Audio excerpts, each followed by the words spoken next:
네, 이번 딥다이브에서는 여러분이 보내주신 오뚜기 투자 분석 보고서 같이 한번 살펴보겠습니다. 이게 2025년 11월 3일자 자료인데요. 특히 많은 분들이 11월 말까지, 그러니까 좀 단기적인 주가 전망을 궁금해 하시더라고요. 아, 오뚜기요? 네. 네, 갓뚝이라는 별명, 워낙 친숙한 기업인데 요즘 보면 안정적인 내수도 그렇고 K푸드 수출 성장세, 이것 때문에 더 주목받는 것 같아요. 자, 그럼 이 보고서 핵심만 좀 자세히 들여다볼까요? 네, 좋습니다. 오뚜기는 뭐 여러분도 잘 아시겠지만 카레나 케찹, 마요네즈 이쪽은 거의 뭐 압도적이죠, 점유율이.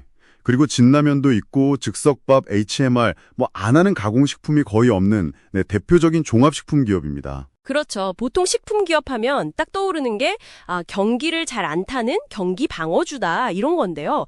근데 이 보고서는 좀 다른 포인트, 그러니까 K푸드 인기 덕분에 수출이 늘고 있다는 점, 이걸 좀 강조하는 것 같아요. 맞나요? 네, 맞습니다. 보고서를 보면요. 2025년 3분기 실적이 나왔는데 이게 시장 기대치보다 꽤 괜찮았어요.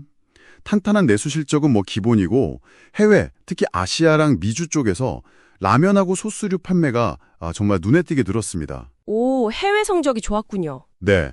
그리고 작년 하반기부터 해서 원재료나 물류비 부담이 좀 약간 안정됐잖아요. 거기에다가 제품 가격 올린 효과까지 더해지면서 영업이익률도 좀 개선됐고요.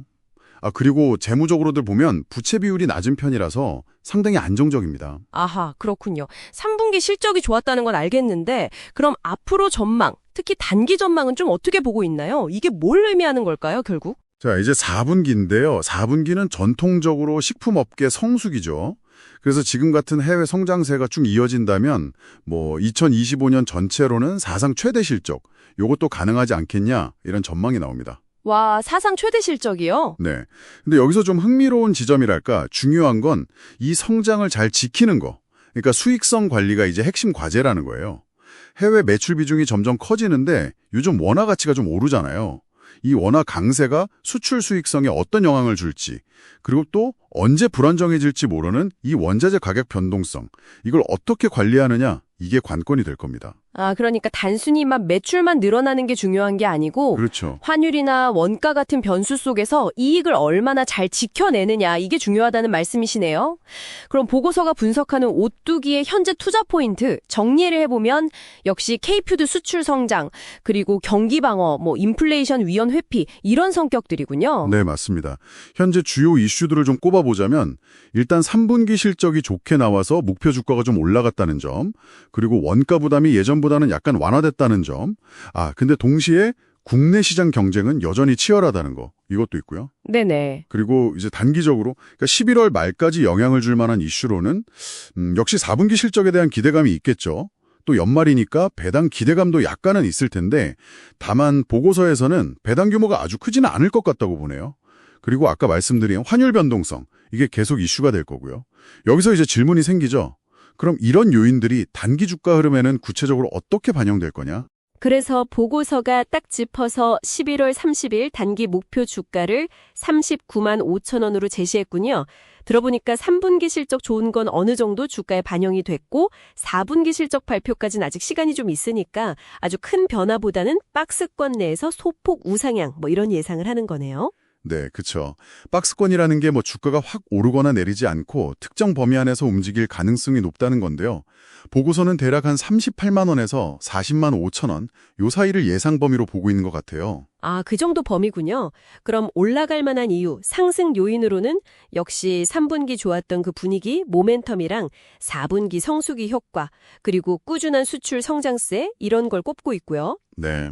반대로 좀 주가를 누르거나 그냥 보합세를 보일 만한 요인으로는 38만 원 후반에서 40만 원대, 여기에 좀 매물이 쌓여 있다는 거, 그리고 주가 자체가 좀 무겁게 움직이는 경향, 그리고 역시 환율 변동성, 이런 것들을 좀 지적하고 있네요. 네, 맞습니다.